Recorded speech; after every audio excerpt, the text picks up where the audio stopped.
하는 거니까 전부 잘 동참해서 하시기 바랍니다. 오늘 우리 하나님의 말씀은 요한일서 2장 1절에서 6절 말씀입니다. 요한일서 1장이 끝나고 이제 2장으로 넘어갑니다. 하나님의 말씀 우리 한 절씩 교독합니다. 나의 자녀들아, 내가 이것을 너희에게 했음은 너희로 죄를 범하지 않게 하려 함이라. 만일 누가 죄를 범하여도 아버지 앞에서 우리에게 대언자가 있으니 곧 의로우신 예수 그리스도시라.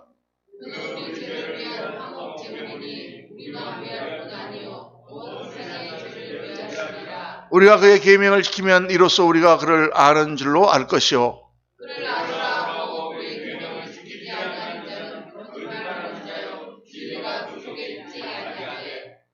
5절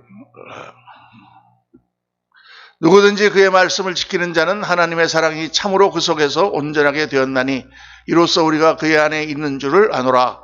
그의 안에 산다고 하는 자는 그가 행하시는 대로 자기도 행할지니라. 아멘. 오늘 말씀은 행함이 없는 믿음은 거짓입니다. 행함이 없는 믿음은 그것은 참 믿음이 아니다. 오늘 말씀입니다. 우리가 지금 이제 다니엘 특별 새벽 기도회 이번에 말씀이 요한일서입니다. 요한일서나 서신서는 얼른 그냥 한번 쭉 읽으면은 무슨 말인지 잘 모르지만은 천천히 자세히 한 구절 한 구절 이렇게 읽으면은 굉장히 깊은 뜻이 숨어 있습니다. 요한일서는 5장 정도밖에 안 되는 짧은 서신이지만은 요한 사도가 거의 우리 성경 가운데 가장 마지막, 물론 요한계시록이 있지만은 그 전에 교회를 향하여 가장 간절한 심령으로 쓴 그러한 서신서다 이렇게 볼 수가 있고, 그 내용의 가장 중요한 개념은 사랑입니다. 사랑이 천국을 이룬다. 그래서 제일 첫 시간에는 태초부터 계신 하나님의 말씀 예수 그리스도를 언급하며, 이 서신을 내가 너희한테 쓰는 것은 내가 하나님과 함께 사귐이 있는 것처럼 너희도 사귐이 있게 하렵니다. 하나님과 같이 사랑하고 하나님 안에서 성도들을 사랑하고 형제들을 사랑하고 하는 것이 바로 천국의 속성이고, 그것이 하나님의 창조 목적이고, 그것이 또한 우리 인생의 목적이다. 신앙의 목적이다. 신앙의 가장 중요한 목표인 것입니다. 그걸 잊어버리면 아무것도 아니다. 그래서 어제는 가장 중요한 하나님과의 관계에서 중요한 것은 바로 회개다. 하나님께 가까이 나가는 것이다. 오늘은 행함에 대한 말씀입니다. 옛날에 꽤 오래됐지만은 한국에 나왔다가 어떤 분이 그런 말을 하는 것을 제가 들었습니다. 교회 다니는 사람은 물에 빠져도 절대 죽지 않는다. 왜? 입만 동동 쓸 것이기 때문에 이렇게 얘기를 하는 거예요. 그러니까 사람들 생각에 어떤 생각이 갇혀 있나? 교회 다니는 사람은 말만 잘한다. 이런 생각이 세상 사람들에게 있다는 것은 굉장히 씁쓸하고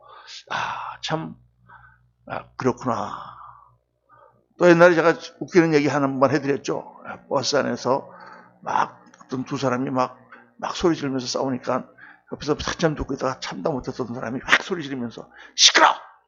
싸우지 마! 그러더니 여기가 교회인 줄 알아? 그랬다고 그러잖아요.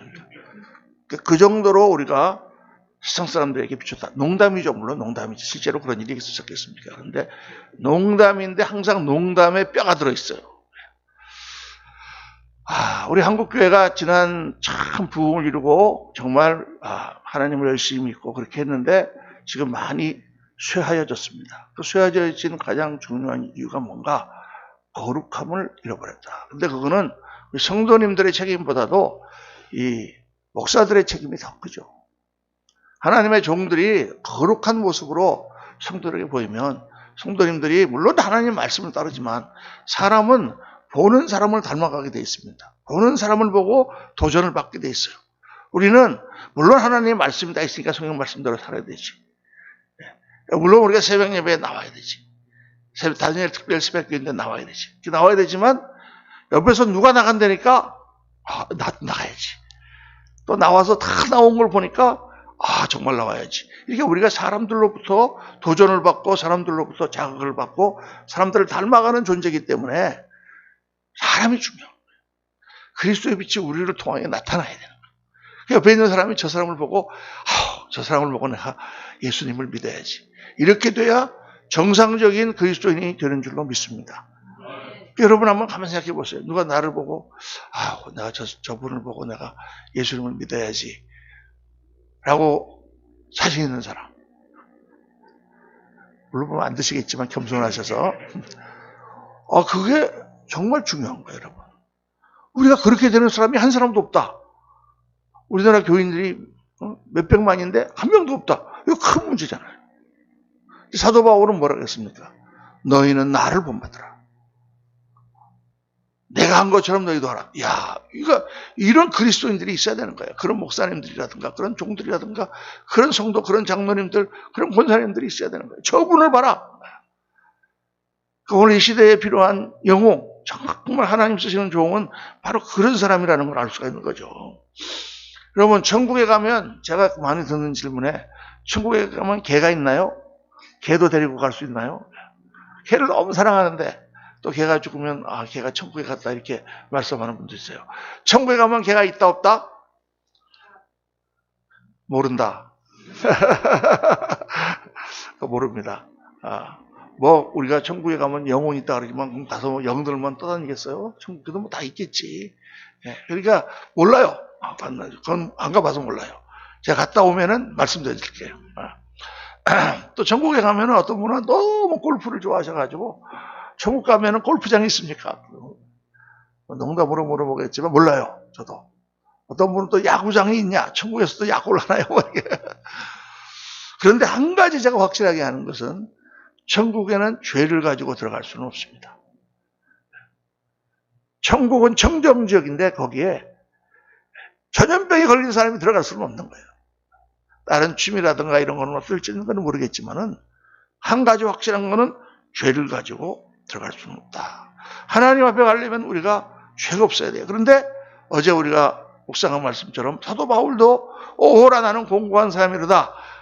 누가 나를 이 사망의 몸에서 건져내랴 이렇게 고백했는데 죄 없는 사람이 어디 있습니까? 다 우리가 죄인인데 생각만 해도 죄인인데 그래서 우리 주 예수 그리스도께서 우리를 대속하시고 그 보혈이 우리를 씻어주심으로 흰 눈처럼 우리가 희게 되어서 하나님 앞에 가게 되는 줄로 믿습니다.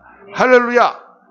그런데 여기서 이제 신앙의 문제가 가장 뭐냐면 그러면 우리가 아무리 죄를 많이 져도 아무리 큰 죄를 져도 우리가 회개하기만 하면 요한일서 1장 9장 어제 우리 묵상한 말씀처럼 우리가 우리 죄를 자백하면 저는 미쁘시고 그러우사 우리 죄를 사하시며 모든 불의에서 우리를 깨끗게 하실 것이요. 그렇게 말씀하시지 않았습니까? 그러니까 마음대로 죄를 지어도 된다? 안 된다? 이게 문제라. 죄를 하나님 미워하시고 죄를 지으면 안 되는데 회개만 하면 용서해 주신다고 하니까. 그러니까 시방에 나가면 구원파. 안 그러면은 우리 복음주의 기독교에서 죄를 경시하는 풍조가 생겼다고 말이에요. 그것이 이제 20세기 후반에 복음주의, 빌리그리암을 위시하여 수많은 사람들이 율법에 갇혀 있지 말고 그 전에 율법주의적인 근본주의적인 신앙생활을 하지 말고 옛날에 주일날만 얻고도 하나님이 벌을 주실 것 같은 그런 거 하지 말고 우리는 사랑 안에서 우리는 자유한 존재다. 그러니까 죄를 지어도 회개만 하면 괜찮다. 다 하나님 용서해 주신다. 심지어는 우리가 이제 학교 다닐 때 교회 성장학에서 그런 걸 배웠습니다. 사람들에게 너무 죄 같은 걸 강조하면 사람들이 싫어하니까 그런 걸 하지 마라. 잘한다. 요즘은 이 영어로 positive reinforcement, 긍정적인 그러한 권고. 그래서 여러분들한테 내가 그거 하시면 안 돼요. 그러시지 마세요. 하면은 좋아합니까? 별로 좋아하지 않습니다. 괜찮아요. 더 열심히 하세요. 이러면 좋아한단 말이에요. 그러니까 사람들이 지금은 세태가 어떤 세태냐면 그냥 이 긍정적인 교육 방법 이게 너무 들어와가지고 야단맞는 걸 싫어해요. 야단맞는 거. 교회에서 목사님이 그냥 딱 열리면서 말이야 우리가 이렇게 살면 되겠습니까?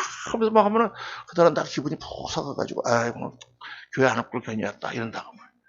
근데 다들 막 엉망으로 살고 막 그러는데도 여러분들 하나님 사랑합니다. 다 괜찮습니다. 괜찮아요. 할렐루야. 막 이렇게 하면 우리 목사님은 사랑이 넘치시는 분이다. 이런다 그 말이에요.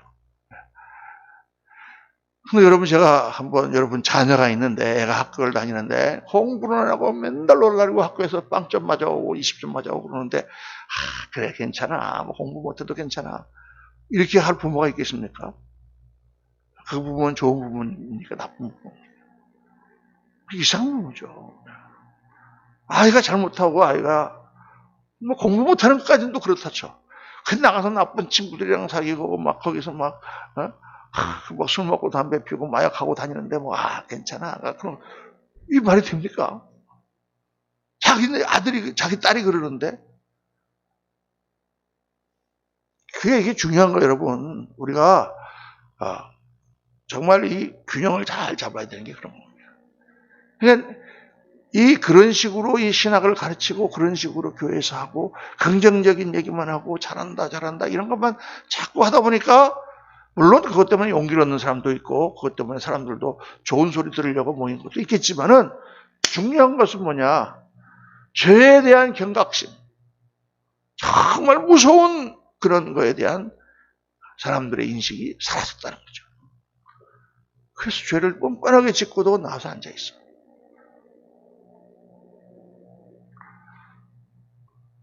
뭐 이런 예를 들자면 아침부터 너무 기분이 나빠갖고 들 수 없는 기분. 또 막 이 예배 드리는 이 자리에 앉아가지고 무슨 장로하고 첩 둘이 같이 앉아서 예배를 드린다든가. 너무 충격적인 얘기를 들었습니다. 이런 애들이 너무 많아요. 그러니까 이것 때문에 지금 하나님의 거룩함이 교회에서 사라졌기 때문에 하나님의 능력이 사라지고 하나님의 임재가 사라지고 하나님이 우리를 쓰시지 않는다. 이거는 정말 심각한 문제인 거예요.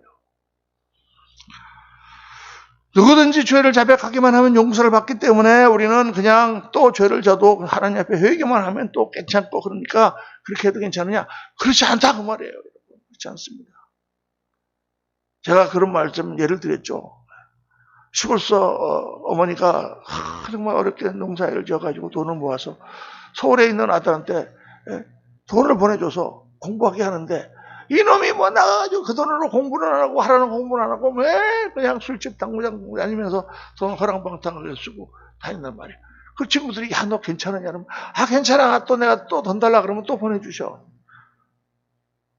그런 꿀빠진 아이처럼 신앙생활을 하게 된다는 거예요. 거룩함을 사모하고 하나님 앞에 성결함을 사모하고 정말 작은 죄도 그것 때문에 부들부들 떨면서 하나님 앞에 나아가는 성도들은 거의 찾아볼 수 없고 다 괜찮아가 아주 죄를 져도 괜찮아. 근데 죄를 지으면 괜찮으냐? 괜찮지 않습니다. 죄를 지으면 괜찮잖아요. 용서해 주시는데요? 네, 용서를 해 주시는데 괜찮지 않아요. 제가 4가지 이유를 빨리 말씀드릴게요. 예수님을 믿기만 하면 나 용서해 주신다 할 때 첫 번째로 중요한 게 뭐냐? 예수님을 믿는다는 게 뭐냐? 예수님을 믿는다는 것은 예수님을 나의 영혼의 구원자로 믿고 거기 믿는 거예요. 신뢰하고 뭘 한다? 그분을 나의 주인으로 모신다. 한번 따라 합시다. 예수를 믿는다는 것은 예수님이 나의 영원한 구원자임을 믿고 그분을 나의 주인으로 모시는 것이다. 이걸 잊어버리면 절대 잊어버리면 안 돼. 그런데 우리 교회에서 어떻게 가르쳤냐면 앞에 것만 가르쳤어. 그분이 나의 구원자이심을 믿고 그러면 곧 맞습니다. 천국 갑니다. 이렇게 가르쳤단 말이에요. 그 뒤에 거 그분을 나의 뭐로 모셔? 주인으로 모셔야 된다. 주인과 나와의 믿음의 관계가 형성돼야 된다. 주인은 나를 믿고 나도 주님을 믿고 믿음이라는 것은 일방적인 게 아니에요. 나만 하나님을 믿는 게 아니에요. 하나님도 나를 믿으셔. 하나님이 여러분을 믿고 여러분의 인생을 맡기셨어요.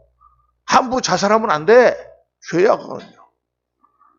하나님이 여러분을 믿고 여러분의 가정을 맡기셨어요. 우리가 아무렇게나 살면 안 돼요. 하나님이 우리를 믿고 우리 교회를 맡기셨어요. 하나님이 여러분을 믿고 여러분의 자녀를 맡기셨어요. 아무렇게나 키우면 안 돼요. 하나님이 우리를 믿고 복음을 맡기셨어요. 할렐루야. 그래서 엊그저께 제가 주일날 가서 다른 교회 가서 제가 설교할 때 그 얘기를 했습니다. 예수님께서 마지막으로 제자들에게 오직 성령이 너에게 마시면 내가 권능을 받고 예루살렘과 사마리아 땅, 예루살렘과 온 유대와 사마리아 땅까지 이르러 내 증인이 되리라. 사도행전 1장 8절 말씀. 이 말씀을 마치시고 하늘에 들려 올라가시니 구름이 가려 보이지 않게 되더라. 가버리셨다고 말이에요. 예수님은. 제자들에게 뭘 맡기고? 복음을 맡기고. 성령이 너에게 임하면 너희가 이 복음을 들고 예루살렘과 온 유대와 사마리아 땅까지 내 증인이 되리라 하고 가버리셨단 말이에요. 맡기셨어요, 우리한테. 다. 하나님이 우리를 믿고 맡기신 거예요. 아멘입니까? 믿음은 일방적이 아니라 상호관계다. 그는 나를 믿고 주님은 나를 믿고 나는 주님을 믿고 그런 관계다. 주님은 주인이고 나는 종이야. 그러니까 그 하인에게 종에게 돈을 이거 지금 1억 주문에 들어왔는데 너 이거 갖다 은행에다가 집어넣어. 맡겼어. 할렐루야. 그 종이 씩 하면서 1,000만 원 빼서 주머니에 집어넣고 9천만 원만 입히겠어. 할렐루야입니까? 나중에 걸렸어. 이놈아, 네가 감히 나를 속이고 1,000만 원을 빼돌려. 죄송합니다. 잘못했습니다. 1,000만 원 다 쓰고 500만 원 남았습니다. 그래, 내가 용서해 줄게. 다시는 그러지 마. 회개하니까 용서받았습니다. 이제 다시 내가 너한테 부탁할 테니까 야, 이거 5천만 원 가서 입금해. 그래, 또 거기서 또 500만 원을 뺐어. 두 번째. 그럼 어떻게 되겠어요? 여러분, 하나님을 믿는 게 어려운 게 아니에요. 그분은 주인이고 나는 종인데 자꾸 하나님에 계신 걸 그렇게 빼먹으면 용서해 주는 것도 한두 번이지. 물론 주님은 70번에 7번 용서해 주신다고 그랬습니다만은 관계가 좋아지겠어요? 나빠지겠어요? 내가 하나님을, 예수님을 나의 주인으로 모시고 주님의 내가 명령에 따라서 가라면 가고 서라면 서고 죽으라면 죽겠습니다 하고 고백한 것은 그분을 주인으로 믿겠다고 하는 그런 서원이기 때문에, 약속이기 때문에 그 약속을 어길 때 절대 주님과 우리의 관계가 좋아지지 않습니다. 둘째로, 죄는 뭐와 같다? 독과 같은 거예요. 독. 무서운 독이야. 그 독을 먹으면 온몸이 파리해지고 막 열이 나고 막 그래. 그 독을 마시면. 그런데 감사하게도 해독제가 있어. 아무리 큰 독을 마셔도 그 독을 금방 주님께서 해독해 주셔. 그게 예수 그리스도의 십자가 보혈이야. 할렐루야. 그러니까 내가 지나가다가 어떻게 뭘 하다가 독을 마셔서 할랬는데 주님께서 기도했더니 또 할렐루야 와서 싹 낫게 해주셨어. 그러니까 집에다가 맨날 독을 갖다 놓고 하루에 한 잔씩 들어 마셔도 되겠네. 독이 해독제가 있지만 해독제가 있다고 해서 독을 상식으로 들이키는 사람이 어디 있습니까? 제 비유가 이해가 되십니까? 별로 이해가 안 되시는 건데. 이렇게 얘기해도 이해가 안 되면 어떻게 해야 이해가 되는 거야? 여러분, 죄는 독이다가 말이에요. 죄가 독이에요. 회개하면 용서해 주셔요. 그런데 그렇다고 해서 그 독을 해독제가 있다고 맨날 들이마시냐고 말이에요.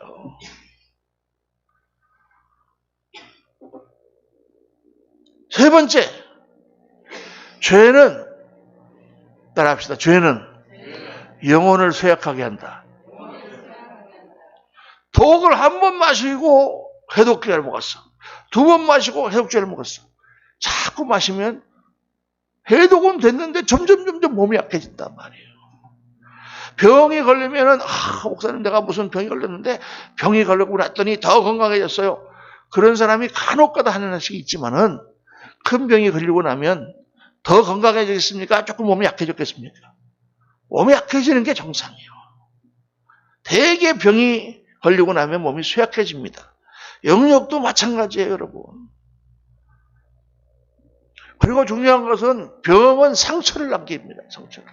폐기력이 걸리고 나면 폐에 구멍이 뚫어진 데가 아물긴 아물었지만 거기 꺼먹게 남아있어.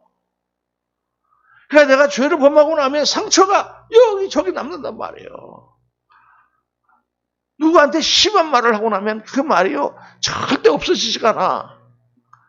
언제까지 가냐? 한 10년 뒤에 물어보세요. 무슨 얘기 하다가 얘기 나오면 그때 나한테 그런 얘기한 거 없으면서 그렇지. 안 없어지는 거예요. 남편이 아내한테, 아내가 남편한테 독한 소리 하지 마세요. 안 잊어버립니다. 그거. 주님은 용서해 주셨어요. 할렐루야. 천국 가는 데 지장 없어요. 할렐루야. 그러나 그 상처는 계속 남아있다. 병의 흔적과 몸이 쇠약해지고 다윗이 아주 악한 죄를 자기 사랑하는 장군의 아내를 범하고 그 장군을 죽게 만든 정말 더러운 죄를 범했으나 그가 하나님 앞에 회개하고 나갈 때 하나님은 용서를 해주셨어요. 그런데 그 상처가 남아있어요. 백성들의 마음이 돌아섰어요. 그러니까 자기 아들 압살롬이가 다 백성들의 인기를 끄니까 다 그리로 마음이 가버렸어요. 그래서 압살롬이 쳐들어올 때 아들한테 성을 뺏기고 도망다니면서 눈물 흘리면서 다윗이 그 말년에 얼마나 고생을 했는지 몰라요. 인간이 사는 것 같지 않은 인생을 살았어요. 그 유명한 다윗 왕이. 왜? 죄를 졌기 때문에. 죄는 회복이 됐지만 흔적이 남고 그것이 우리를 쇠약하게 하고 그것이 우리의 관계를 파괴하고 여러분 그래서 우리가 하나님 말씀을 듣고 예수님을 영접하고 난 다음 주님을 잘 모실 뿐만 아니라 우리가 정말 죄에서 깨끗한 삶을 살면 살수록 더 건강하고 힘있고 하나님과의 교통 가운데 기도가 응답되고 그런 인생, 신앙의 삶을 살게 되는 줄로 믿습니다.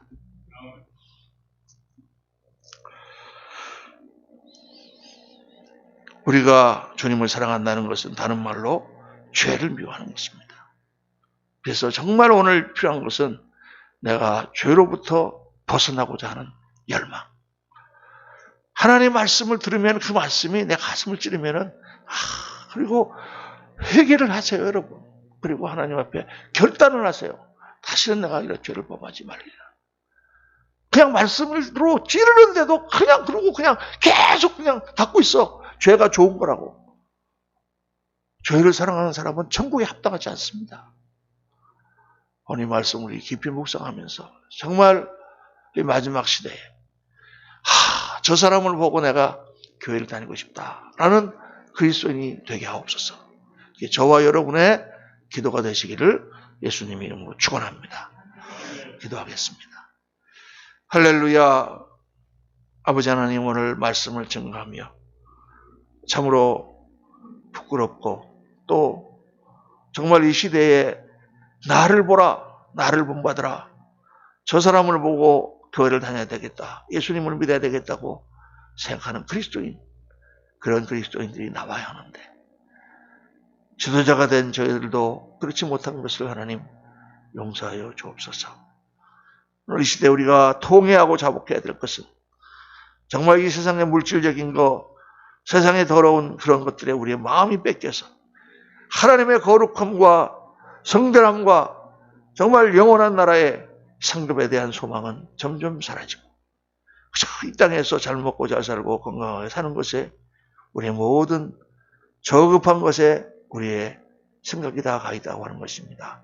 아버지 하나님 저희를 불쌍히 여겨주시고 이 시간 성령께서 역사하여 주셔서 거룩에 대한 열망을 저에게 주시고 또 하나님 앞에 아름답고 정결하며 영광된 소들로 변화되는 저희들 한 사람 한 사람 되도록 하나님 인도하여 주옵소서. 우리 구주 예수 그리스도 이름으로 감사하며 축복하며 기도하옵나이다. 아멘. 우리 말씀을 묵상하며 같이 열심히 기도하시고 아침 또 식사도 하시고 가시기 바랍니다.